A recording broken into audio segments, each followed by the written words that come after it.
자, 오늘은 2025년 세마스쿨 18번째 강의이고요. 우리 줌으로 또 듣는 분들 또 잘 들리는지요?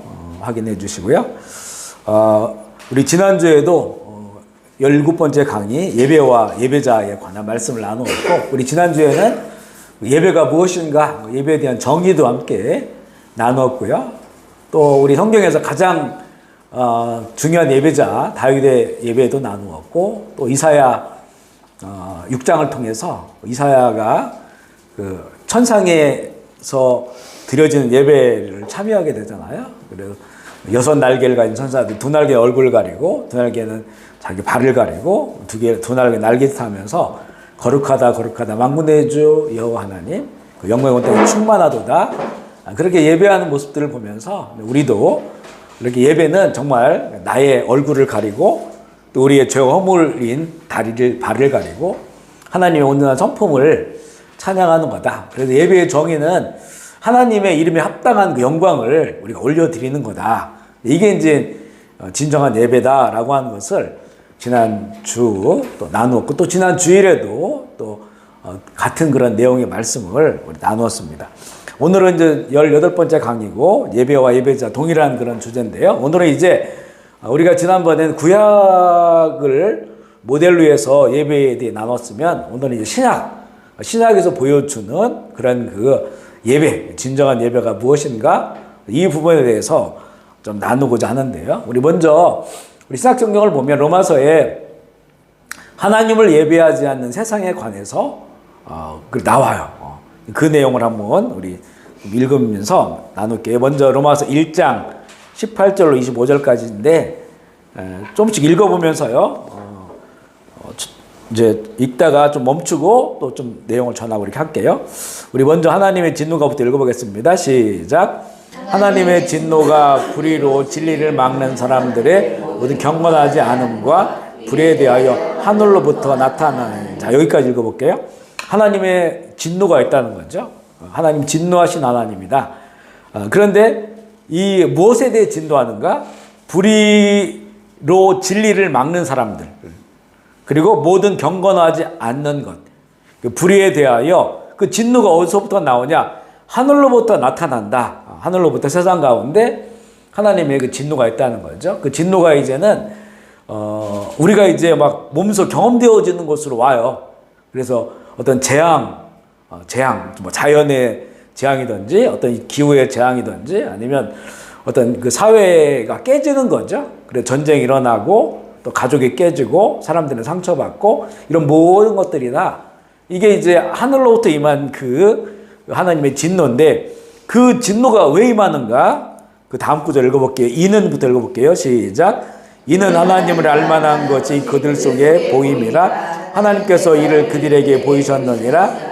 창세로부터 그의 보이지 아니한 것들 곧 그의 영원하신 능력과 신성이 그가 만드신 만물에 분명히 보여 알려졌나니 그러므로 그들이 핑계하지 못할지니라. 하나님을 알되 하나님을 영화롭게도 아니하며 감사하지도 아니하고 오히려 그 세상에 허망하여지며 미련한 마음이 어두워졌나니 스스로 지혜 있다 하나 어리석게 되어 썩어지지 아니하는 하나님의 영광을 썩어질 사람과 새와 짐승과 기어다니는 동물의 우상으로 바꾼. 자, 여기까지요. 자, 하나님의 진노가 왜 일어나느냐? 그것은 하나님께서 온 세상 만물을 만드셨잖아요. 창조하셨잖아요. 그러면 거기에 하나님의 것, 이걸 이렇게 하나님스러운 것다라고 표현할 수 있겠죠. 하나님스러운 것, 하나님의 것들이 모든 그런 세상 만물 가운데 다 깃들여져 있는 거죠. 뭐 저 우주에 보이는 해와 달과 별들도 마찬가지고 그리고 이제 뭐 산천초목도 마찬가지고 흐르는 저 강물이라든가 또 날아가는 새들이라든가 이런 모든 피조세계는 하나님으로서 만들어진 거니까 사실 모든 게 그렇잖아요. 그 내가 무언가를 만든다고 했을 때 거기에는 나의 성품을 거기에 깃들인다고. 사람이 뭘 만들어도 거기 자기 사상이 들어있고 또 자기 어떤 그 살아온 삶의 어떤 중심이 내가 만든 것에 들어가 있는 거죠. 그런 것처럼, 그러니까 그것이 다 이제 하나님 작품들이에요. 다 사람들의 작품도 마찬가지고 들어가 있는데, 그런데 이게 이제 사람들이 그것을 알만한 것들이라는 거예요. 알만한. 그러니까 내가 조금만 우리의 그 하나님을 알지 못한다 할지라도, 예수를 모른다 할지라도, 내 마음이 정말로 이렇게 좀 순수하면 어떤 거에 가려지지 않고 덮여지지 아니했다면, 이 모든 것들이 하나님이 만드신 거야 라고 하는 것을 느낄 수 있을 정도로 그렇다는 거예요. 그래서 정말 이렇게 뭐 과학으로 이렇게 눈에 보이지 않는 것들을 막 조사하고, 그러니까 큰 거를 보고 아니면 세밀한 걸 보고, 그러니까 눈에 보이지 않는 그런 뭐 더 보는 원자가 있고 막 전자가 있고 그러잖아요. 그런 것들의 행동 방식이라든가 아니면 너무나 큰 거, 우주 만물, 끝도 없는, 지금도 끝을 알 수 없는 그런 것들을 이렇게 우리가 이제 지식이 늘어나면, 정보가 늘어나면서 그걸 바라보면서, 이거는 누군가 정말 지혜로운 분이, 지적인 분이 이거를 설계하고 계획하고 창조하지 않으면 이렇게 이런 현상들이 일어날 수가 없다 라고 하는 것을 이제 깨달을 수밖에 없다는 거죠. 그런데 우리가 죄에 덮이고 다른 것들로 덮여서 그것을 그렇게 보면서도 인정하지 않는 거예요. 그 결과는 뭐냐면 이게 하나님으로부터 지음받았다라고 하는 것, 그리고 지음받은 것만이 아니고 그 모든 것을 하나님 운영해 주시기 때문에 이렇게 우리가 살 수 있는 것이고, 해가 떨어지면 어떻게 달이 없어져 버리면 어떡하고, 또 별들이 막 그냥 지구가 보호되지 않으면 어떻게 해요. 수금주어 모토 천의 명이잖아요. 이게 우리 은하계. 그런데 거기 보면 수, 금, 지, 화, 목, 토, 천, 해, 명 이렇게 되면 이렇게 쭉 이렇게 한 줄로 쭉 있잖아요. 이렇게. 그런데 보면 목성 같은 경우에는 크기가 이 지구보다 1000배가 넘어요. 그러니까 이 큰 게 앞에 가려주고 있는 거예요. 이렇게. 그러니까 해성들이 막 와도 여기를 다 여기 부딪히던지 그 어마어마한 그 해성들이 막 날아온단 말이에요. 그런데 목성이 원체 큰 것이 쫙 앞에서 막고 있으니까, 막아주니까. 그래서 이게 이제 왕의 별이에요. 주피터 왕의 별이잖아요. 그러니까 다 그거를 벗어나니까 궤도가, 지구가 있는 거예요. 이렇게 남아있는 거죠. 그렇지 않으면 이게 한 방울만 맞으면 지구는 그냥 어느 영화에 나온 것처럼 그냥 산산조각 나고 살 수가 없죠. 그러니까 이런 모든 것들이 다 하나님께서 창조하셨기 때문에 그 창조의 질서대로 움직이고, 그게 이제 하나님의 때까지 보존되어지는 것. 또 우리가 많은 걸 아는 것 같지만 지금도 이렇게 우리 몸도 코스모스라고 하고 우주도 코스모스라고, 철학적으로 우주의 그런 모든 것을 다 알 수 없는 것처럼 신비하죠.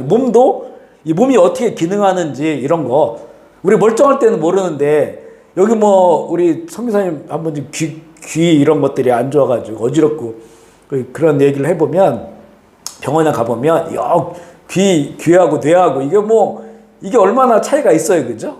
정말 거의 붙어 있는 거나 마찬가지인데, 거기에 있는 어떤 기능들 때문에 이게 어지럽기도 하고, 또 뭐 갑자기 막 소리가 증폭돼서 너무 크게 소리가 들려, 숨소리까지도 막 들리고, 이런 것들은 너무 이제 우리가 그래도 완전히 원인을 알 수 없고 완전히 고칠 수도 없고, 이런 것들이 너무나 많다는 거예요.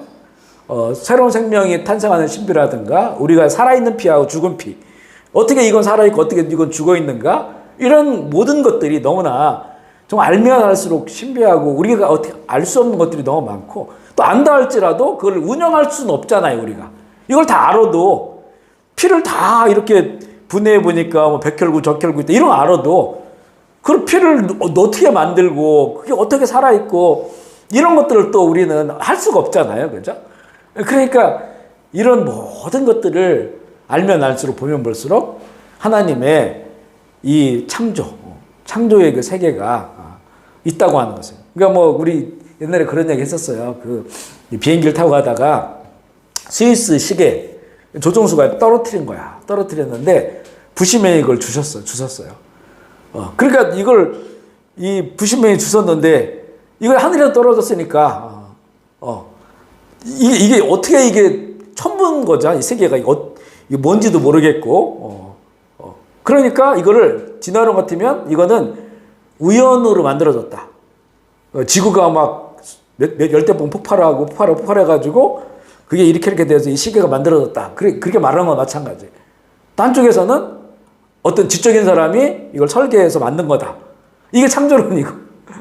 그러니까 어떤 것이 더 타당하냐. 부시맨이 스위스 시계를 받아보고 나서 이건 자기들 처음 보는 것이고 이걸 뜯어보니까 엄청난 거거든요. 이걸 알 수가 없어요. 그러니까 두 가지 이론을 생기는 거예요. 하나는 이건 우연으로 만들어진 거다. 철이 뭉치고 모래가 뭉치고 해가지고 결국에는 이런 시계가 만들어졌다. 그죠? 한쪽에서는 어떤 지적인 사람이 설계해서 만든 거다. 그거 스위스에서 어느 시계방에서 만들었겠죠. 그죠? 그런 것도 마찬가지라는 거죠. 그러면 사람이 마음을 열고 그렇게 모든 피조세계를 보면 이건 하나님 만드신 거구나 라고 한다면 이제 우리가 읽은 것처럼 그분을 영화롭게 해야 되죠. 영화롭게 하고 또 감사하며 그래서 살아야 돼. 이게 바로 예배잖아요. 이게 예배자고 그런데 오히려 그 생각이 허망하여져서 근데 그 배경은 있죠. 배경은 사단이 있죠. 어둠의 권세 주관자가 있죠. 그리고 마음이 어두워져요. 그래서 스스로 지혜 있다 하나 어리석게 돼요. 그러니까 막 우리가 그걸 보면서 우주에 나가봤더니 천국은 없더라. 이러면서 이제는 무신론자가 되어버리고 그러면 이게 너무 어리석은 거지. 정말 지혜가 없는 거죠. 천국이라고 영적세계인데 그게 눈으로 이렇게 보이겠어요. 그죠?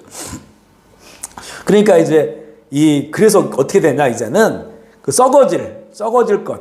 하나님께 드릴 영광이 이제 우리가 예배 드리는 거라겠는데 그것을 썩어질 사람과 새와 짐승과 기어다니는 동물의 모양과 이게 과거에는 그런 것들로 다 바꿔서 거기다 예배를 드렸고 지금은 이제 다른 거 돈이라든가 또 어떤 인생의 성공이라든가 이런 것 유형 무형의 어떤 가치에 그걸 이제 예배를 드리는 거예요. 이것만 있으면 된다. 이게 최고다. 그렇게 됐다는 거죠. 그렇게 됐으니까 하나님께서는 그러므로 읽어볼게요. 우리 다음 부분 시작.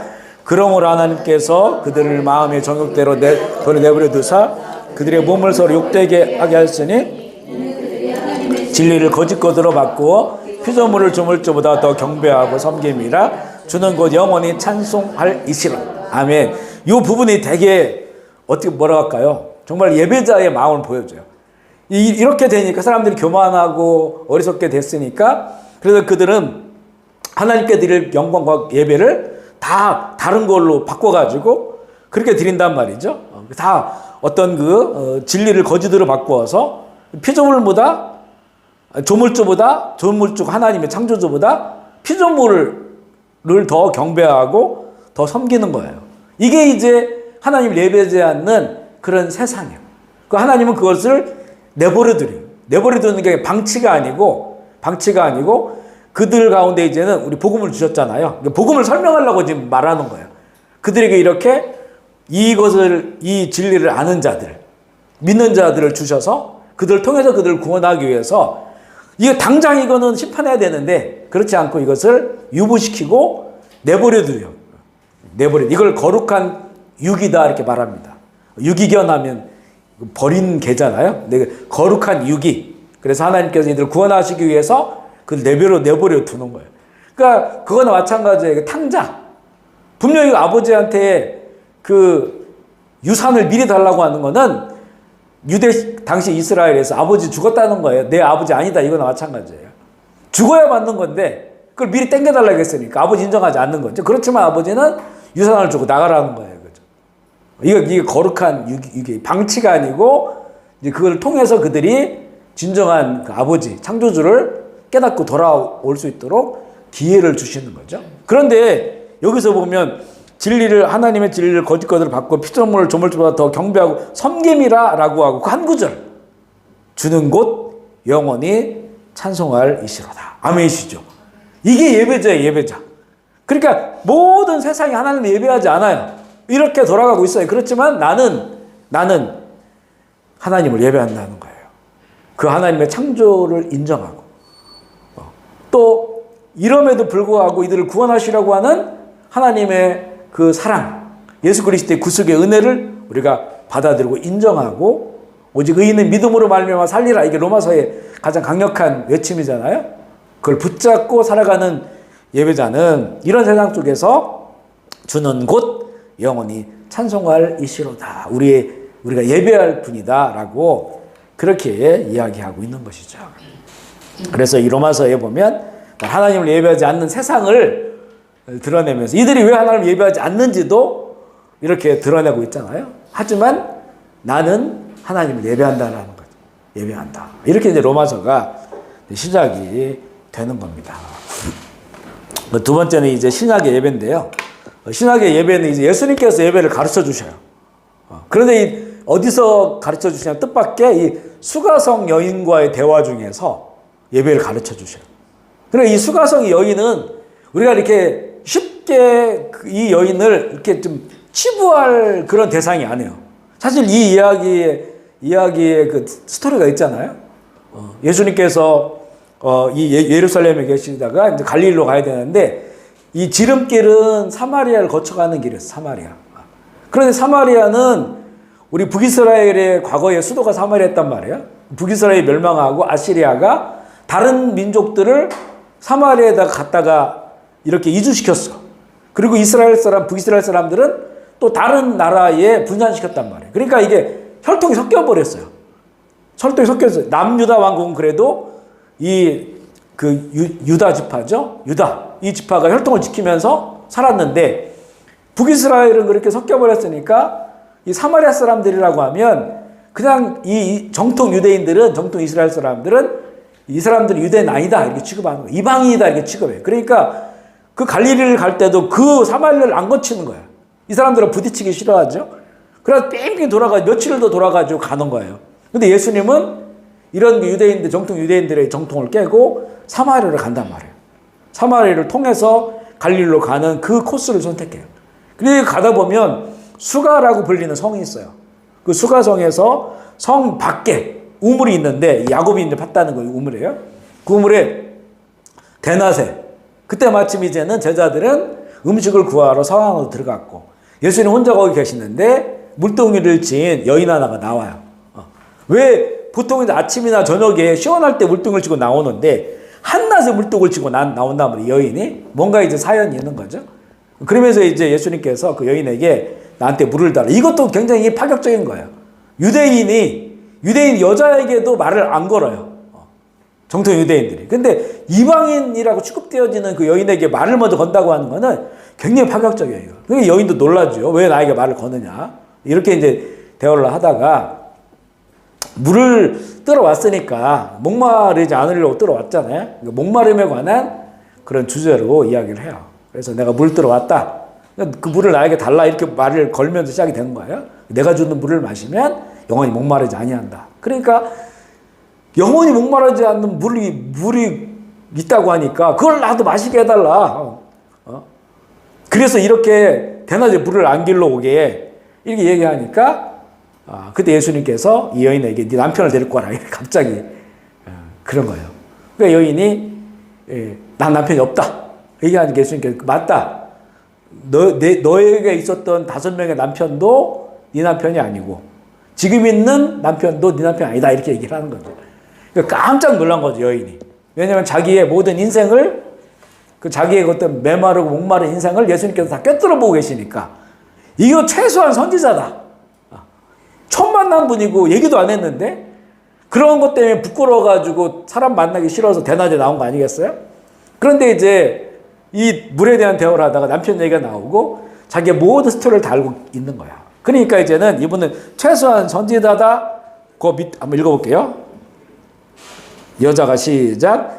여자가 이르되 주여 내가 보니 선지자로서 그리고 선지자로서 우리다라고 하고요. 그러면 내가 가장 궁금한 게 있잖아요.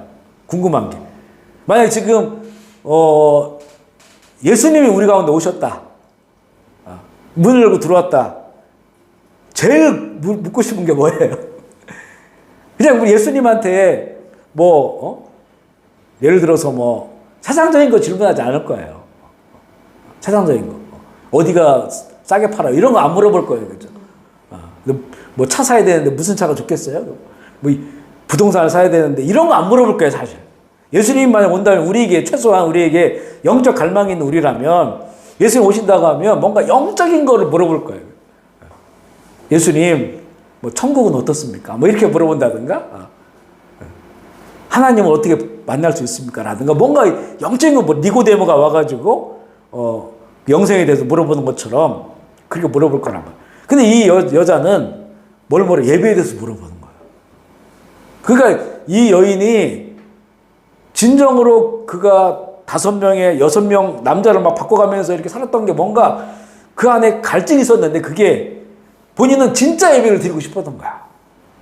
근데 어떻게 됐냐면 사마리아 사람들은 그린심산, 사마리아에 있는 그린심산에서 여기서 예배를 드렸는데, 왜냐하면 과거에 거기서 예배 드렸거든요. 남과 북이 분단됐을 때.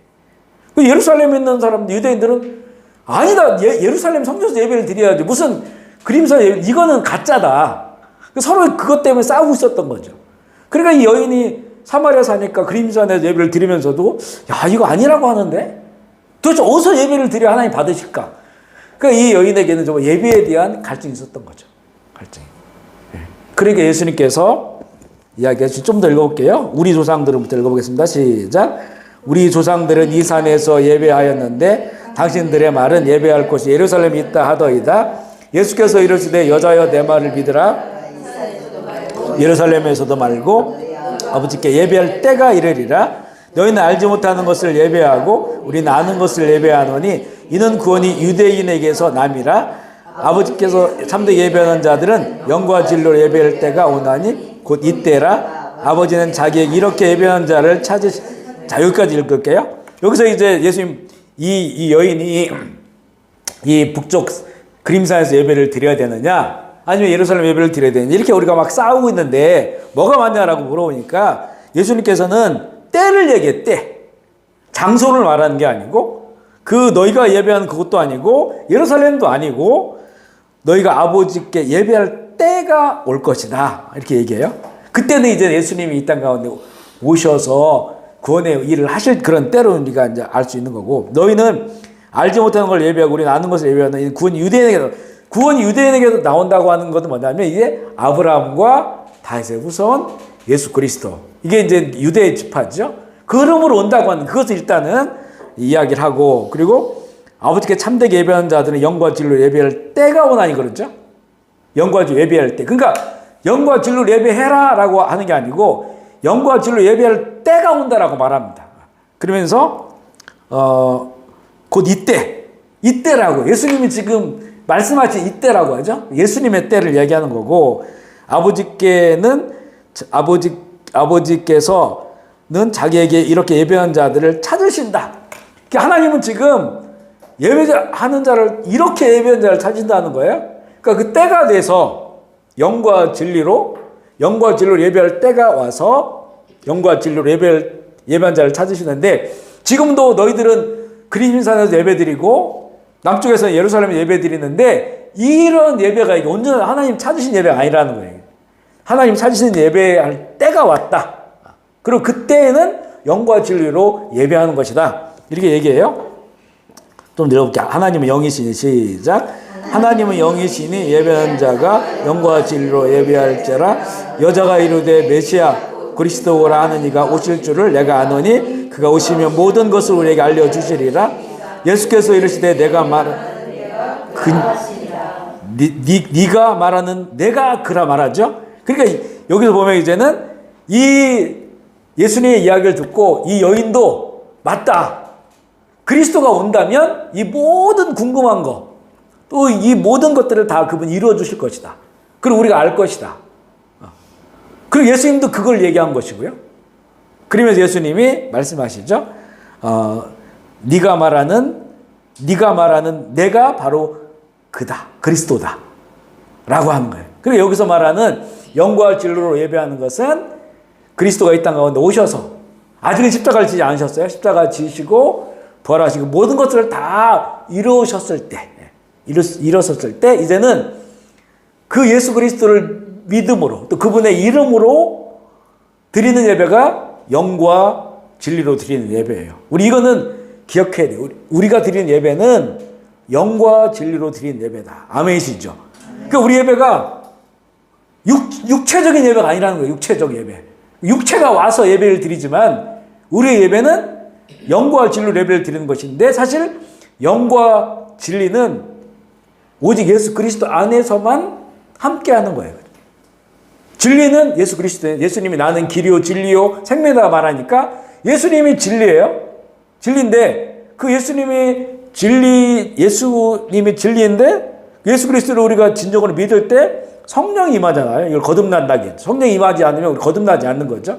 성령이 임하는 거예요. 그러니까 예수님과 성령은 다르지만 또 하나예요. 삼위일체 하나님이 아버지 하나님, 아들 하나님, 성령님이 다르지만 하나인 것처럼 예수 그리스도를 온전히 믿을 때 또 그분의 이름으로만 예배 드려야 되고 또 그게 진정으로 예수 그리스도의 복음 안에서 예배를 드릴 때만 하나님의 성령이 그 자리에 함께해요. 그러니까 우리가 몸이 함께 모여 예배 드리지만 우리는 우리 안에서 이미 믿음으로 내 안에 와 계신 나의 영, 하나님의 영, 성령님. 그리고 이 성령님은 예수 그리스도를 증거하고 증언하는, 나타내는 분이잖아요. 우리가 믿는 예수 그리스도를 믿는, 예수 그리스도의 복음을 믿는 그 믿음. 이게 진리죠. 그게 그 진리가 내 안에 온전히 살아있고 또 그랬을 때 이것이 또 온전할 때 하나님께서 믿는 자에 보내주신 성령이 우리 안에 있고 이 영과 진리로 하나님을 예배하는 거죠. 그러니까 이 안에는 다른 것이 껴들어서는 안 되는 거예요. 껴들어서는 안 돼. 그러니까 우리가 이제 요즘 뭐 교회 하면 자꾸 건물을 생각하네요. 건물이 교회가 아니에요. 그건 그냥 예배당이 예배당. 예배 드리는 사람들이 모일 수 있도록 만들어 놓은 공간이 예배당이에요. 그걸 교회의 본질로 말하면 안 돼요. 이거는 게 육신적인 거고 껍데기 이건 다 사라지고 무너질 수밖에 없어요.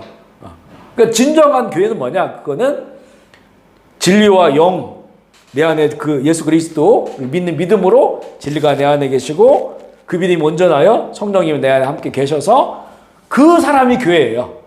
그 사람이 예배자. 예배자들이 모이는 공간이 예배당이고 예배자들이 모인 그 모임이 교회예요. 아멘이시죠.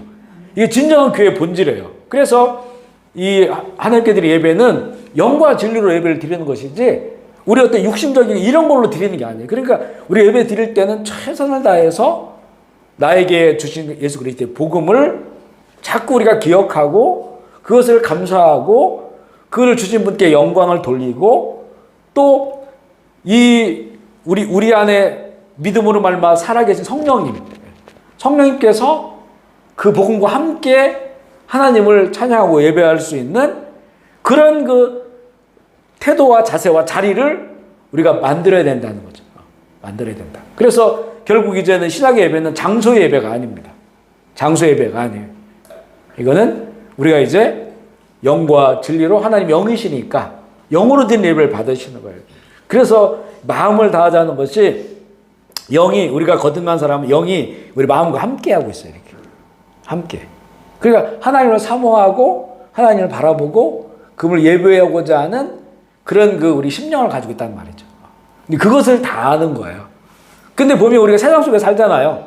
영과 혼이 함께 있는데 세상 속에 살다 보면 이제는 어떤 게 써지냐면 이 또 육체가 있죠. 육체. 영혼 육이잖아요. 육체적인 것이 자꾸 우리 혼, 마음과 정신과 생각을 자꾸 땡겨가 끌어가요. 그러니까 이것을 이제 예배로 나아가면 하나님의 영이 우리의 생각과 마음과 몸을 이렇게 주도할 수 있도록 거기에 마음을 다하는 거야. 이거는 그렇게 되려면 우리가 마음을 다해야 돼. 우리의 마음에 하나님을 바라고 하나님을 그리워하고 그분을 추구하고 그분에 대한 사랑을 고백하고 이렇게 돼야 이 영이 우리의 혼과 몸을 끌어가서 예배 자리에 앉게도 하고 또 정말 세상과 나는 강보도 없고 구속한 주님이라고 하는 것은 우리 죄값을 대신 치러주신 주님이에요. 나를 위해 죽으신 주님. 그분만을 바라보면서 예배할 수 있는 거죠. 지금 우리가 예배가 많이 무너졌다고 하잖아요. 참 많이 느끼는 게 보면 되게 껍데기 예배를 많이 드리는 거예요. 껍데기 예배. 눈으로는 우리가 확인할 수는 없어요. 그냥 찬양할 때 박수치고 찬양하고 열심히 하면 잘하는 것처럼 보이는데 실제 그의 심령 가운데 정말 이런 그 갈급함 그리고 갈망, 사모함, 추구함, 하나님을 향한 그리고 고마움, 감사 그런 것들이 참 안에서 가득 이게 쏟구쳐서 그걸 하나님께 드려야 되는데 이게 평생 예배 들어가다 보면 형식화 돼가지고요. 그래서 뒤에 앉아가지고 누구 예배 잘 드리나 안 드리나 누구 졸고 있나 저놈 또 스마트폰 하고 있나 막 이러고 있고 그런 자세들이 하나님께 이렇게 갈 수가 없어요. 예배가. 그래서 예배는 영과 진리로 드리는 것이다. 아멘이시죠. 이거는 내 심령과 관련이 있는 거예요.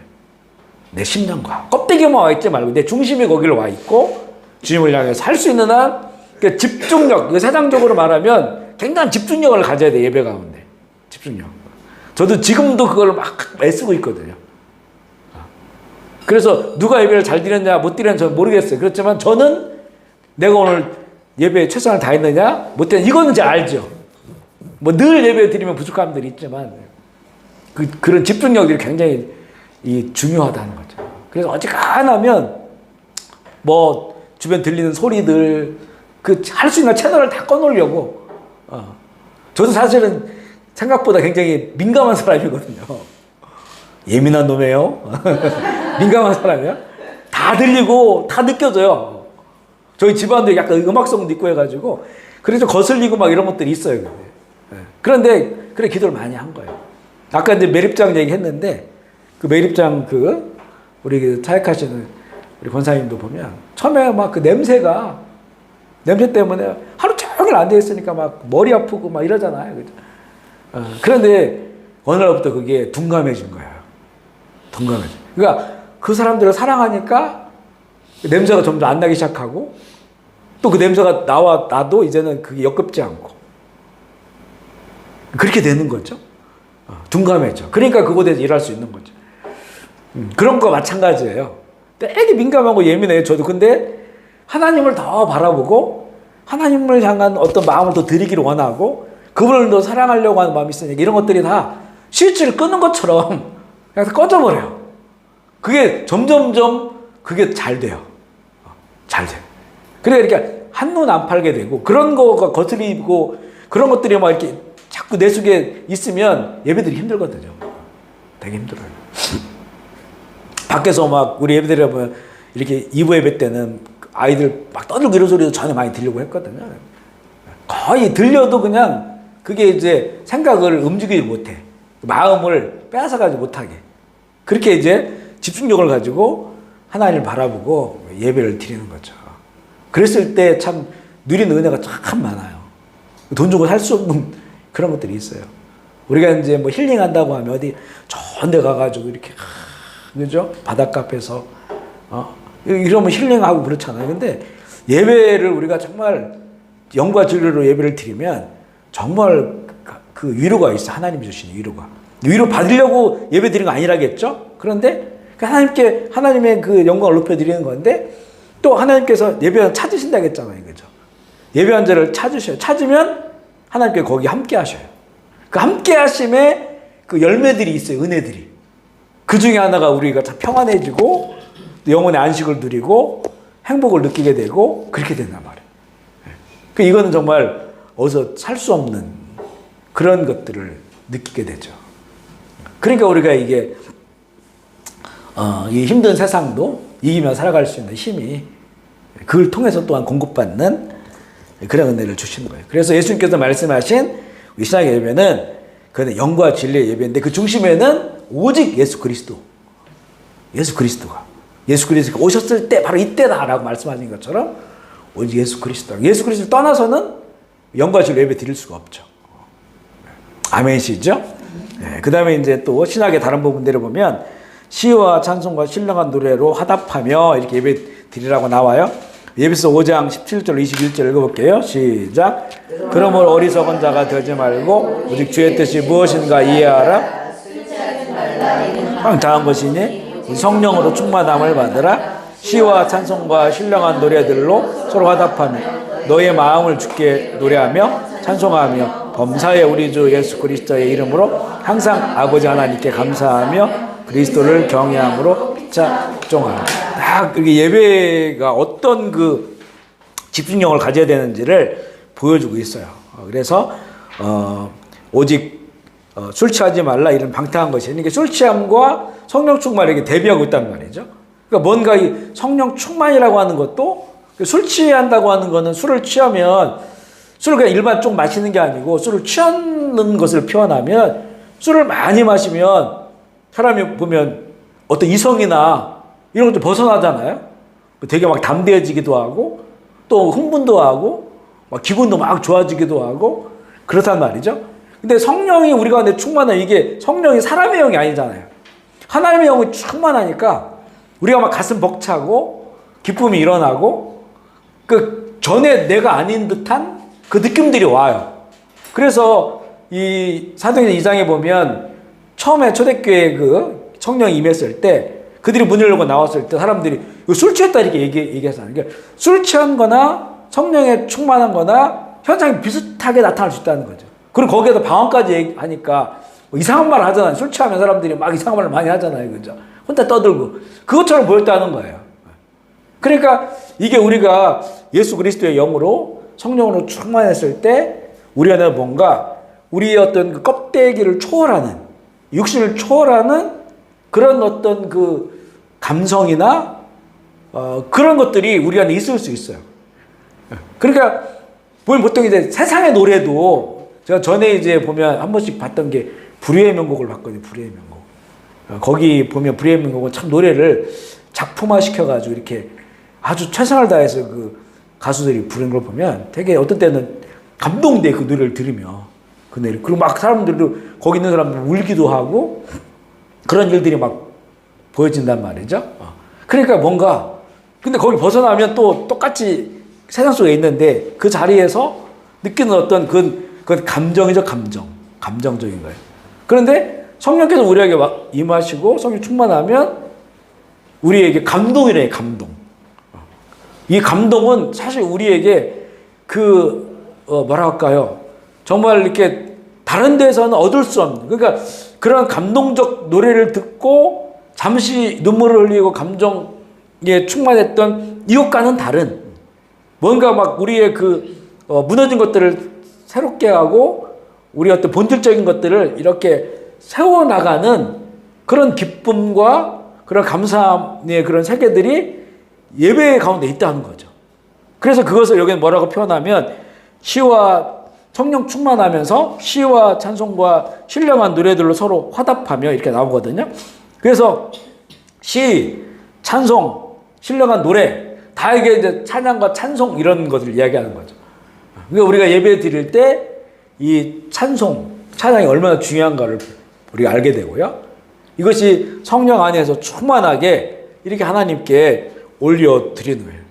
그러니까 우리가 되도록이면 뭐 집회를 하거나 어떤 특별 목적 집회 있잖아요. 청소년 집회라든가 아니면 이제 어떤 위로가 필요한 집회라든가 IMFT라든가 우리 코로나 때 이럴 때 집회하면 보면 우리를 위로해주는 그런 노래들이 많아요. 위로해주는 노래. 뭐 아까도 우리가 힘을 내세요, 힘을 내세요. 뭐 이런 노래도 있고 하지만 하나님께 예배 드릴 때는 이런 찬양이 좀 적절하지 않아요. 하나님께는 우리가 내가 위로받으려고 예배 드리는 게 아니거든요. 목적 자체가. 하나님께 그분의 이런 합당한 영광을 올려드리는 거잖아요. 그런 그 찬양, 그런 찬송들로 하나님께 올려드리게 되고 그래서 시와 찬송과 신령한 노래로 서로 화답하며 너의 마음으로 주께 노래하며 나오죠.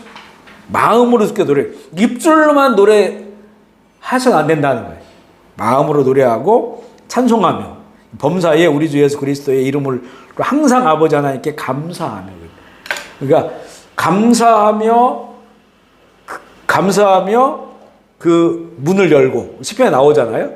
그러니까 우리가 감사 찬송을 하면서 하나님 나라의 하늘의 문이 열리는 것이고 그걸 통해서 감사함으로 그 문에 들어가서 하나님을 찬송하고 예배하는 것이기 때문에 그래서 우리가 이렇게 찬송하는 게 참 중요해요. 예배가.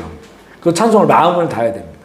저는 지금 찬송을 하다 보면 그 찬송의 가사들을 참 이렇게 그것을 보고 어떤 때는 모르는 찬송도 나오거든요. 모르는 찬양이 나오거든요. 그리고 그것도 가사는 다 하나님을 향한 거예요. 그 가사들이 다. 그건 몰라도 그 가사를 보면서 거기에 마음을 다해서 하나님을 찬송하는 거죠.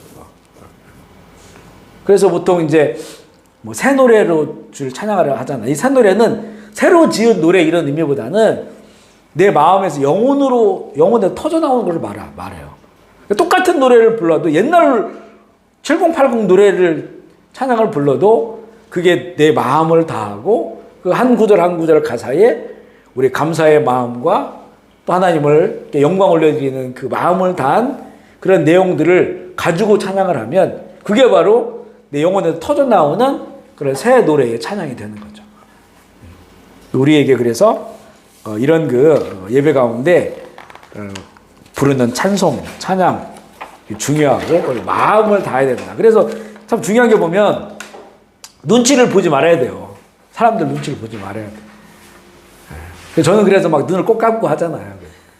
앞에 있으면 눈 뜨면 눈치 엄청 보여요. 그게 다. 그러니까 누구는 박수 치고 누구는 안 치고 누구는 뭐 이런 거 다 보이잖아요. 그러니까 이게 사람이 눈에 보이면 자꾸 의식을 하게 돼 거기에. 그러니까 안 보는 거예요. 안 보고 하나님 그냥 가사만 그냥 보고 그렇게 해서 할 수 있는 한 그렇게 마음을 다해서 하나님을 찬송하고 하려고 하는 그런 마음들을 이제 담는 거죠. 그런 태도가 돼야 된다. 골로새서 3장 16절 17절 볼게요. 시작. 그리스도의 말씀이 너희 속에 풍성히 거하며 가르치며 권면하고 시와 찬송과 신령한 노래를 부르며 감사하는 마음으로 하나님을 찬양하고 또 무엇을 하든지 말에나 일에나 다 주 예수의 이름으로 하고 그를 힘입어 하나님께 감사하라. 아멘이시죠? 계속 동일하게 반복돼요. 이렇게 예배를 드려야 된다는 거죠. 이렇게 예배를 드려야 된다. 그래서 이 시와 찬송과 신령한 노래를 부르며 감사하는 마음으로 하나님을 찬양하고 또 주 예수 이름으로 하고 그를 힘입어 하나님께 감사하라. 이렇게 진정한 우리가 예배를 드리고 또 이런 사람은 또 그런 예배의 삶을 살아요. 평소에도 하나님께 감사하며 살고 하나님을 찬양하며 살고 이렇게 살아가는 거죠. 그랬을 때의 삶이 굉장히 풍성해지고 영혼이 생명력 넘치는 삶을 살게 되고요. 세 번째 영적 예배인데 로마서 12장 1절 볼게요. 시작. 그러므로 형제들아 내가 하나님의 모든 자비하심으로 권면하노니 너희 몸을 하나님이 기뻐하시는 거룩한 산 제물로 드리라. 이는 너희가 드릴 영적 아멘이시죠. 영적 예배가 뭐냐? 근데 여기서 뭐냐면 하나님 기뻐하시는 거룩한 산 제물로 너희 몸을 드리라 하는 거예요. 몸을 드린다고 하는 게 뭘까요? 이게 예배다. 이 하나님 원하시는 영적 예배는 너의 몸을 제물로 드리는 거다. 이렇게 얘기하거든요. 그러면 우리가 구약에 제물을 하나님께 드리는 그 제사가 나오잖아요.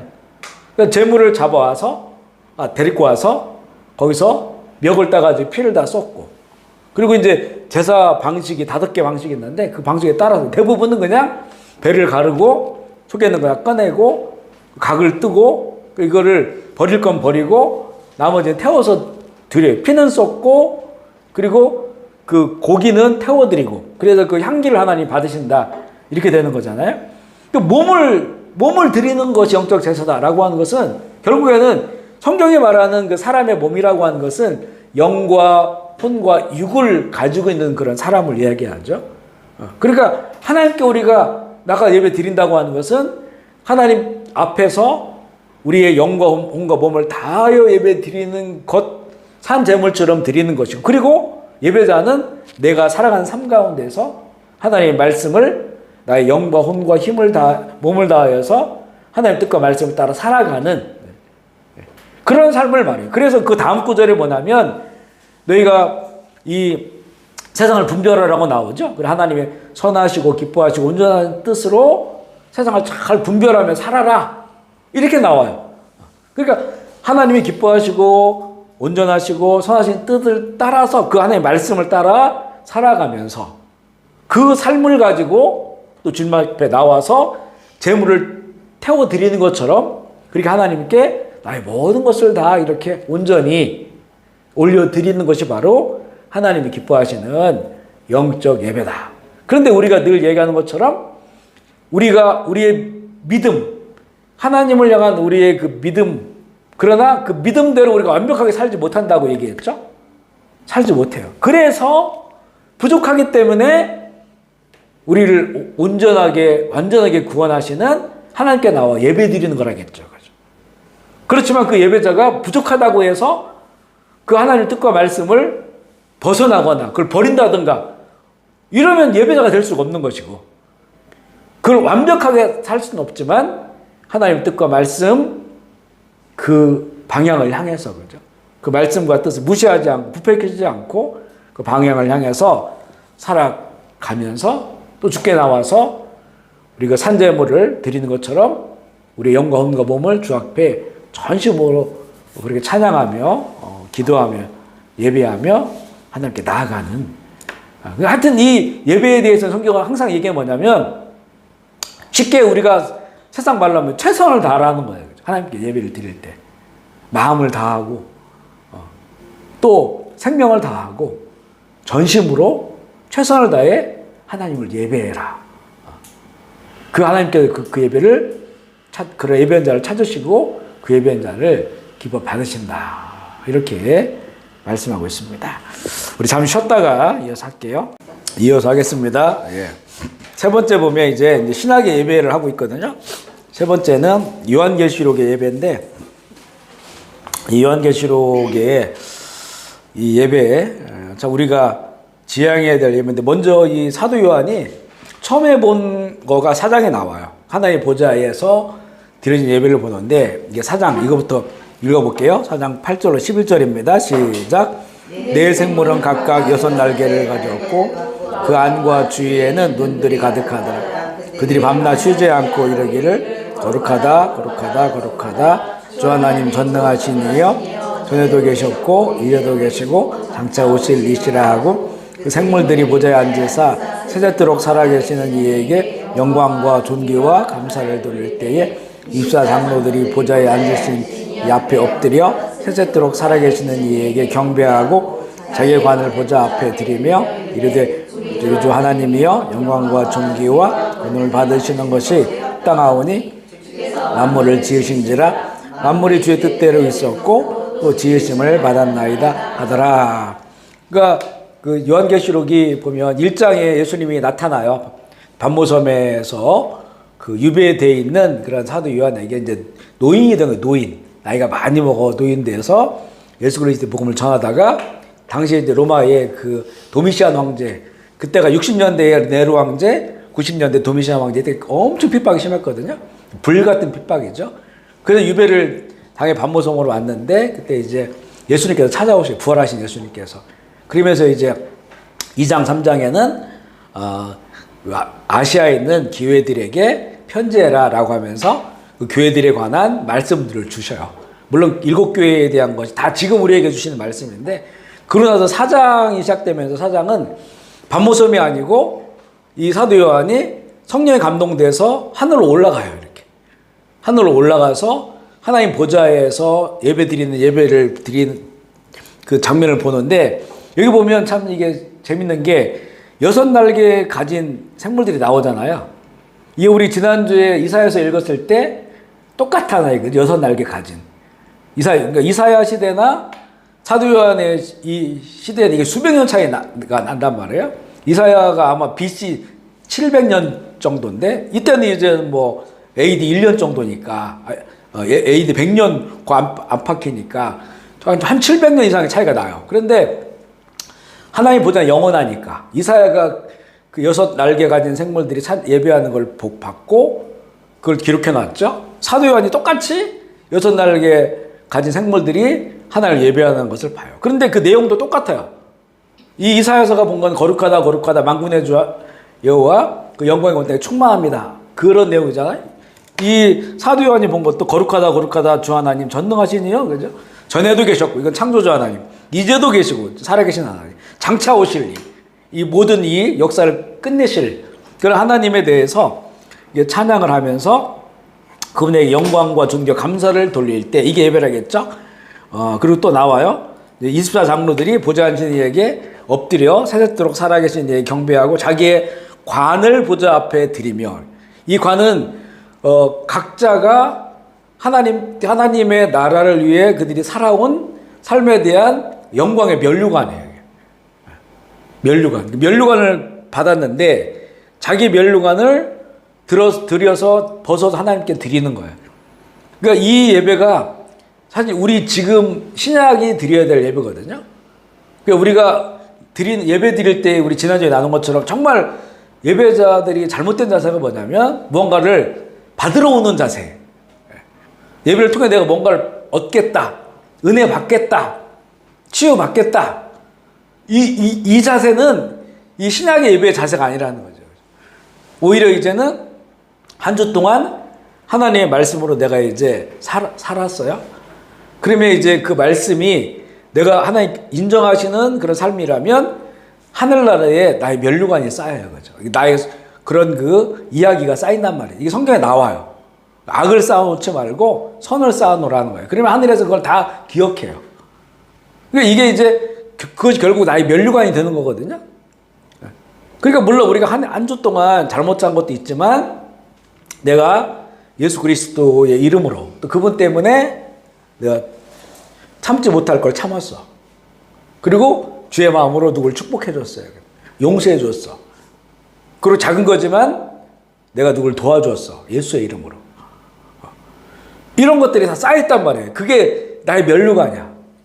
그걸 가지고 그렇지만 이 모든 영광은 내가 받는 것이 아니고 하나님이 받으셔야 됩니다. 왜냐하면 하나님의 뜻을 따라 내가 산 것이고 그렇게 살아갈 수 있는 힘도 성령님께서 나와 함께 하시니까 내 용서할 수 없는 사람을 용서했고 축복할 수 없는 감정에서 사람을 축복했고 이게 이제 그 면류관을 벗어 드리는 거예요. 그러니까 예배는 하나님께 드리는 거다라고 하는 것을 이 구절을 통해서 보여주고 있고 또 하나님의 영광과 존귀와 권능을 받으시는 것이 합당하오니 이게 나오죠. 그러니까 하나님께서 합당히 받으실 그 영광을 올려드리는 것이 예배라고 했죠. 이렇게 반복적으로 계속 나와요. 이 모습들이. 이게 진짜 예배의 모습을 보여주고 있는 거예요. 이게 이제 사도행이 처음 본 거야. 그 하늘의 예배를 구약의 예배와 거의 유사하죠. 그러고 나서 이제 5장에 보면 그 다음 장 5장에 보면 이제 새 노래를 드려진 예배가 나와요.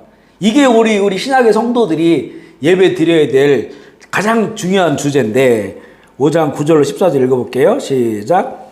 그들이 새 노래를 불러 이르되 두루마리를 가지시고 인봉을 떼기 합당하시도다. 일찍이 득음을 나가사 각 족속과 방언과 백성과 나라 가운데서 사람을 피로 사서 하나님께 드리시고 그들로 오래 하나님 앞에 나라와 제사장을 삼으셨으니 그들이 땅에서 왕노릇 하리로다. 자, 여기까지. 이 지금 이제 그들이 새 노래를 가지고 그러니까 이 천상에서 어떤 일이 벌어졌냐면 하나님의 이 보좌를 보고 거기서 드린 예배를 받잖아요. 근데 하나님의 그 오른손에 그 두루마리, 지금으로 말하면 책이죠, 책? 당시에는 이렇게 말려 있는 거니까 두루마리를 이렇게 가지고 있는데 이게 7개로 자물쇠가 채워져 있다고 봐야 돼요. 7 인봉이 되어 있단 말이죠.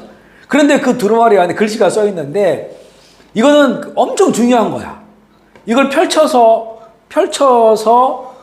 알게 되면 온 세상의 역사를 아는 거예요. 역사의 끝도 알고 새로운 시작도 알아요. 근데 사도 요한이 보니까 이게 잠겨져 있는데 아무도 그걸 펼 수 있는 사람이 없는 거야. 하나님 오른손에 있으니까 천사들이 이걸 갖다가 피겠어요? 누가 피겠어요? 두루마리를 풀을 수가 없어. 인봉이 돼 있는 거를 그걸 뗄 자격이 없어요. 그러면 군대에 가보면 이렇게 화기 있거든요. 총. 저희는 이제 탱크 부대에 그 장총이 아니고 권총이 있어요. 권총 각자. 그럼 이만한 권총함이 있단 말이에요. 그러면 이제 토요일 날 정비할 때 그걸 다 풀어가지고 기름을 닦고 다 넣어놓는데 이거를 이제 이만 함이 있으면 거기 자물통에 걸려있고 여기다 봉인되어 있어요. 그 종이로. 그러고 있어 이제는 열쇠가 있잖아요. 그러면 거기에 보면 이거를 풀 수 있는 자격이 있어요. 이거 중대장 이상, 뭐 소대장이 다 있어요. 그 사람이 열쇠를 가져서 그걸 뚫는 거지. 구멍을 뚫고 그러면 봉이 찢어져요. 봉이 풀어진 거예요. 열면 각자가 자기 것을 가지고 와서 청소에 넣어놓는 거예요. 다시.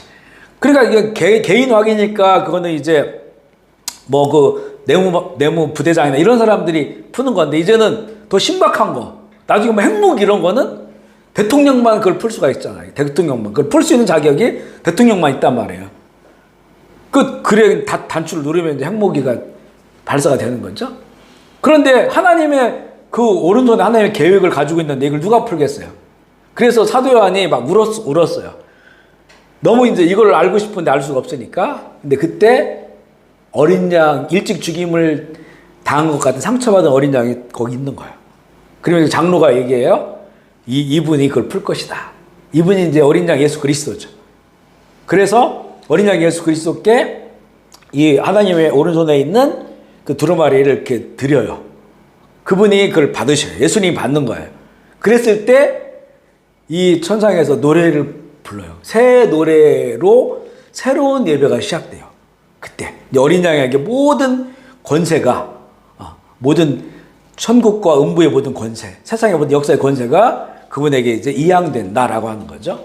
그분 예수 그리스도께 이양된다. 그 예배가 드려지는데 그 내용이 뭐냐면 우리가 읽었죠. 그분이 인봉을 때에 합당하시듯 일찍 죽임을 당하사 각 족속과 백성 방언과 나라와 가운데 사람들 피로 사서 하나님께 드리시고 그들로 우리 하나님 앞에 나라와 제사장을 삼으셨으니 그들이 땅에서 왕노릇 하리로다 라고 하는 그 주제로 이게 새 노래예요. 이걸로 예배를 드려요. 이 내용이 쉽게 말하면 뭐냐면 일찍 죽임을 당한 어린 양 예수 그리스도, 그분이 그 죽임당한 것은 우리 모든 나라와 방언과 족속과 모든 인류의 그 죄값을 치르신 거다. 그래서 우리가 죄에 빠져서 사단의 이 노예가 됐고 죄의 종됐던 우리들을 그 피로 우리를 사서 하나님께 드리셨다. 그래서 우리는 이제 하나님의 나라가 되고 하나님의 백성이 되고 하나님의 자녀가 되고 그다음에 왕같은 제사장, 예수님 닮은 제자, 왕같은 제사장이 예수님 닮은 제자예요. 예수님 닮은 제자가 돼서 세상 가운데서 이제는 하나님 나라를 전파하고 살아가는 사람들로 우리는 바뀌었다는, 그게 이제 우리가 구원받은 자의 삶을 살아가고 있다라고 하는 거예요. 이것으로 하나님을 예배하는 거예요. 이게 이제 신약 예배의 가장 중요한 주제입니다. 그러니까 이렇게 예배하니까 이제는 이게 먼저 이제 누가 이렇게 했냐면 여기 보면 이제 이 찬양을 이렇게 부르잖아요. 그랬더니 내가 또 봄에 읽어볼게요. 시작. 내가 또 봄에 보고 들음에 보좌와 생문들과 장로들을 둘러싼 많은 천사의 음성이 있으니 그 수가 만만이요 천천이라 큰 음성으로 이르되 죽임당하신 어린 양은 능력과 부와 지혜와 힘과 존귀와 영광과 찬송을 받으시 합당하더라. 자, 여기까지. 자, 먼저 이제는 보좌에 있는 아까 우리 봤죠? 6날개 달린 생물들과 24 장로들이 먼저 이렇게 우리 피를 사서 하나님께 드리시는 걸 찬양해요. 이게 이제 새 노래로 찬양한다는 거죠. 이렇게 했더니 이 천군 천사들, 수를 셀 수 없는 천군 천사들이 화답하는데 그들이 뭐라고 또 예배하냐면 죽임당하신 어린 양은 이게 시작되죠. 능력과 부와 지혜와 힘과 존귀와 영광과 찬송을 받아 합당하다. 이게 예배예요. 그러니까 죽임당한 어린 양, 그분께 예배 드리는 거예요. 이 죽임당한 어린 양의 의미는 뭐냐면 나를 그 피로 사서 구원하신 주님의 그 은혜에 감사하는 거예요. 그 천군 천사들이 이렇게 예배하잖아요. 그리고 내가 그 다음에 이렇게 내가 시작. 내가 또 들으니 하늘 위에와 땅 위에와 땅 아래와 바다 위에와 또 그 가운데 모든 피조물이 이르고 보좌에 앉으신 이와 어린 양께 찬송과 존귀와 영광과 권세를 세트로 올릴지어다 하니 내 생물이 이르되 아멘하고 장로는 엎드려 경배하니. 자, 이렇게 천군 천사들이 죽임당한 어린 양 그 구원의 은혜를 감사하고 찬양하니까 이제는 온 우주 만물 하나님은 지금 피조 세계가 보좌에 앉으신 이와 어린 양에게, 여기도 어린 양이에요. 그죠? 어린 양 예수님을 말하는 거예요. 예수님의 어떤 만왕의 왕 만군의 주 대신 그런 모습도 있는데 꼭 여기서 보면 어린 양이라고 얘기해. 왜냐하면 이거는 어린 양, 유월절 어린 양으로 죽임당하신 예수 그리스도를 보여주는 것이에요. 왜냐하면 그것 때문에 모든 죄인들이 믿음으로 말미암아 구원받는 은혜를 주시기 때문에.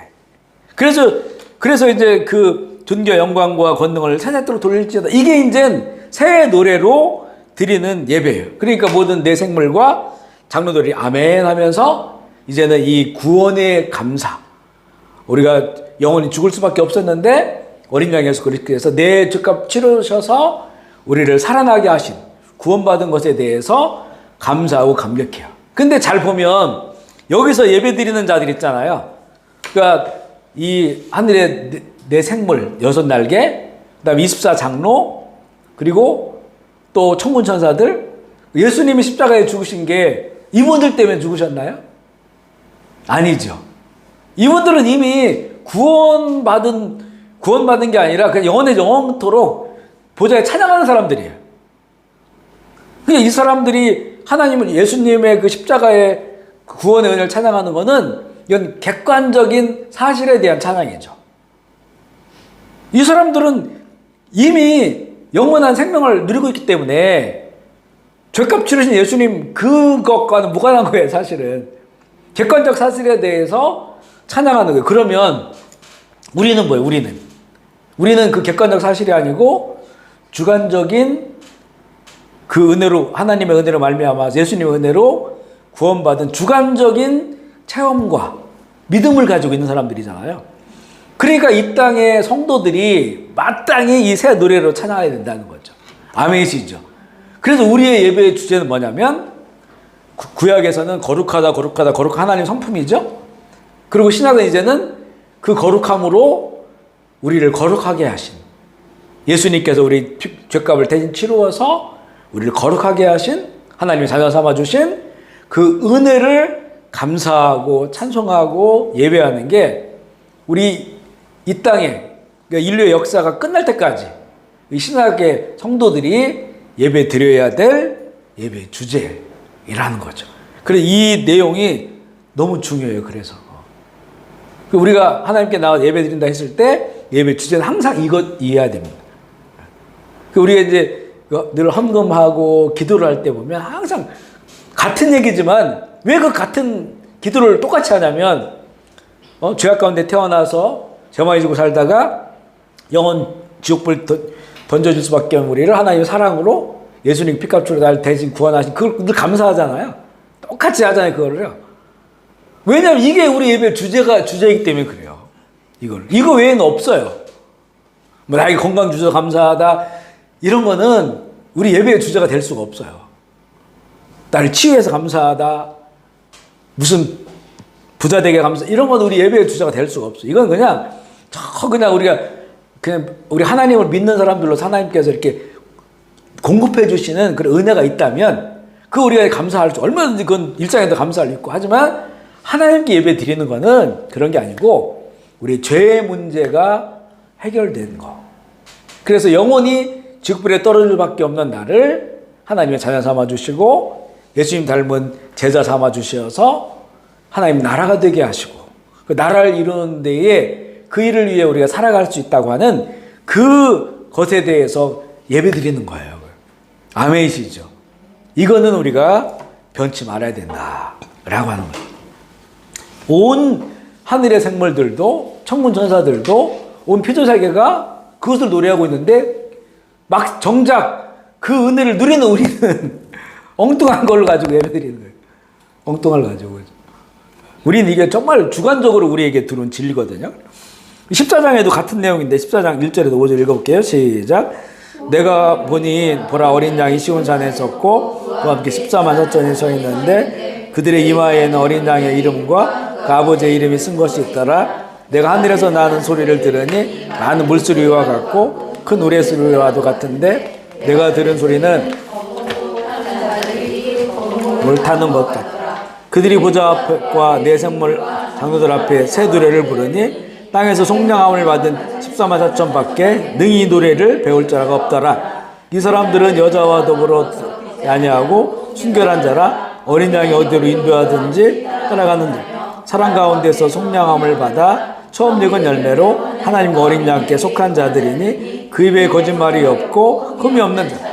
여기 나온 14만 4천 명, 이건 아마 상징적인 숫자일 텐데요. 먼저 14만 4천이 계시록에 유대인들, 이스라엘이 회복된 숫자가 나오고, 그 다음에는 어린 양을 따라가는 자, 어린 양을 닮은 이 아버지와 어린 양의 이름을 새긴 자들을 14만 4천 나오는데, 그들이 새 노래로 예배드려. 새 노래를 예배드리는데 이 노래를 부르는 사람들은 땅에서 속량함을 받은 사람들이라는 거예요. 속량, 예수 그리스도의 피값 치르고 구원받은 자를 말하는 거거든요. 이들 외에는 이 노래를 배울 자가 없다는 거죠. 맞는 말 아니겠어요? 우리가 지금 이렇게 구원하심이 보좌에 앉으신 하나님과 어린 양 예수께 있음을 예배하는 거는 우리 말고 누가 그렇게 예배드립니까? 이 부분이 가장 우리 삶에 정말 놀라운 은혜라고 하는 것을 인식하고 아는 사람 말고는 이걸 가지고 예배드리는 사람이 없어요. 이게 새 노래예요, 새 노래. 이게 이제 신약의 새 노래를 부르는 자들이고, 또 이제 이 계시록 7장에 보면요, 흰 옷 입은 한 무리가 나와요. 이거는 이제 아마 이제 앞으로 벌어질 그런 천상의 예배일 거예요. 흰 옷 입은 자들. 이들은 이제 왜 이렇게 흰 옷 이겠어요? 모든 죄를 다 씻은 거죠. 예수 그리스도의 보혈로 모든 죄를 다 씻고 이제 거룩함을 입은 자들, 그들이 모여서 이제 종려나무를 들고 예배를 드리는데 그들도 예배의 주단 똑같아요. 한번 읽어볼게요. 7장 9절 17절 시작. 이 일 후에 내가 보니 각 나라와 족속과 병원과 방언에서 아무도 등에 셀 수 없는 큰 무리가 나와 흰 옷을 입고 종려가지를 들고 보좌 앞과 어린 양 앞에 서서 큰 소리로 외쳐 이르되 구원하심이 보좌에 앉으신 우리 하나님과 잠깐 거기까지요. 요거는 정말 밑줄 그어야 돼요. 구원하심이 보좌에 앉으신 하나님과 우리 하나님과 어린 양에게 있도다. 그러니까 보좌에 앉으신 하나님 아버지죠. 이분이 모든 계획을 다 세우셨고, 그리고 하나님 우리를 사랑하셔서 모든 계획을 다 세우셨고, 그 아들을 이 땅 가운데 보내셨죠. 그게 바로 이제는 어린 양, 유월절 어린 양이 되게 하셔서 모든 인류의 죄값을 대신 치르고 짊어지시고 죽으셨어요. 누구든지 믿는 자는 구원을 얻는 거예요. 즉 죄인이 아닌 의인으로 불림받는. 그래서 이게 이제 새 노래고, 신약에 하나님께 예배드리는 모든 성도들이 이 외침이 이 천사의 외침이 우리의 예배의 주제가 되어야 됩니다. 구원하심이 보좌에 앉으신 우리 하나님과 어린 양에게 있도다. 이어서 읽어볼게요. 모든 천사가 시작. 모든 천사가 보좌와 장로들과 네 생물의 주위에 서 있다가 보좌 앞에 엎드려 얼굴을 대고 하나님께 경배하여 이르되 아멘. 찬송과 영광과 제가 감사와 우리가 권능이 힘이 우리 하나님께 세세토록 있을지어다. 아멘 하더라.